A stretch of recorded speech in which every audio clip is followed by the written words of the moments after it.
இந்த மதுரை நன்றி நந்தனை வாழ்த்து வந்த வரவேற்கிறோம். நன்றிப்பா. விருதுக்கு வந்து இதே மாதிரி ஆதரவு கொடுத்தீங்க.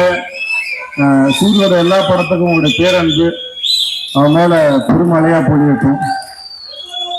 எனக்கு என்ன இருப்பா, டைம் ஆச்சு, தியேட்டருக்கு படம் பார்க்க வந்துடுவாங்க, சீக்கிரம் பேசணும். எல்லாரும் இங்க கேட்ட பேச்சுலயே வந்து வடிவுக்கரசி அம்மாவோட பேச்சு தான் பிரமாதம் பிரமாதம் பிரமாதம். உங்களோட பேச்சு வந்து உங்க இயக்குனர் உங்களை எவ்வளவு சந்தோஷமா வச்சிருந்தாரு, அந்த செட்டு எவ்வளவு அழகா இருந்ததுன்னு அதை சொல்லிச்சது. வெற்றி சார் சொல்லிட்டே இருந்தாரு, செந்தில்குமார் வந்து மனிதர்களை கையாளுவது மிகவும் நல்லவர், அனுபவம் வந்து பார்த்துப்பாருன்னு சொன்னாரு. செந்தில் நம்மளும் ஒரு படம் பண்ணுவோம்.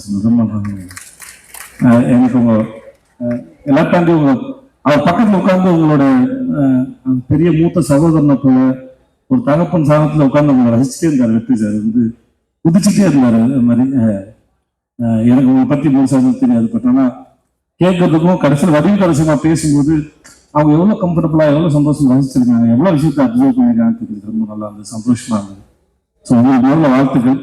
அப்புறம் யாராவது ஒருத்தர் ஜெயிச்சு வந்தாங்கன்னா அவங்களோட ஆரம்ப கட்டம் வரைக்கும் தான் நமக்கு மோட்டிவேஷன். ஓகே, இங்கேருந்து வந்துடுவாங்க. நான் சூரி மாதிரி ஒரு ஆள் வந்து முதல்ல சினிமாவில் என்ட்ரி ஆகி இப்படி வந்தது ஒரு பெரிய சாதனையாக இருந்தாலும்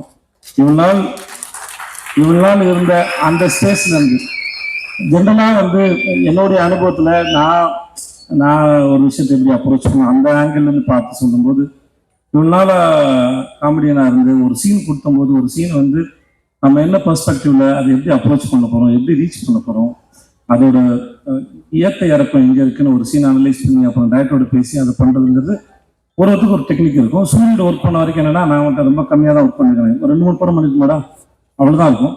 ஆனா ஒரு சீனுக்குள்ள இந்த காமெடியை மட்டும் தேடின ஒரு மூளை வந்து ஒரு ஸ்டேஜுக்கு அப்புறம் இத்தனை வருஷம் ப்ராக்டிஸ் பண்ணிட்டு அது எப்படி ஒரு ப்ரொட்டகனிஸ்டா கதையின் நாயகனை வந்து அதை பிரசன்ட் பண்ண போறோங்கிறத யோசிக்கிறது பெரும் கஷ்டம். அது ஏன்னா ரொம்ப நாளா ஒரே ஃபார்ம்ல யோசிச்சு அதுன்னு உடச்ச இன்னொரு ஃபார்ம் உடைக்கிறதுங்கிறது. விடுதலைக்கு அப்புறம் அவனுக்கு கருடனை போல ஒரு படம் வருவதும் அவனுக்கு சிவாவோட ப்ரொடக்ஷன் இவன் வினோதா ஒரு படம் அது வருதும் அவனை அடுத்தடுத்து ஹீரோவா பொசிஷன் மட்டும் அவன் வாழ்க்கை நடக்கிற இந்த படத்தோட ட்ரெயிலோட முதல் வசனத்தை போல இயற்கையும் அந்த கடவுளும் அவனை வந்து சிறப்பாக அவனுக்கு வரம் கொடுத்து ஆசீர்வதிச்சுக்கான நம்புறேன். அவனோட அடுத்தடுத்த படங்களும் அவன் மேல ஒரு நல்ல ஒரு எதிர்பார்ப்பு ஏற்படுத்துது. அவனை ஹீரோவா மூவ்மெண்ட் பண்றதுக்கும் அது ரொம்ப அழகா வடிவமைக்குதுன்னு அதை பார்த்து கருப்பான அழகா நீ வாழ்க வளர்க நல்லா இருப்பது. இங்க வந்துட்டு அத்தனை பேருக்கும் நன்றி.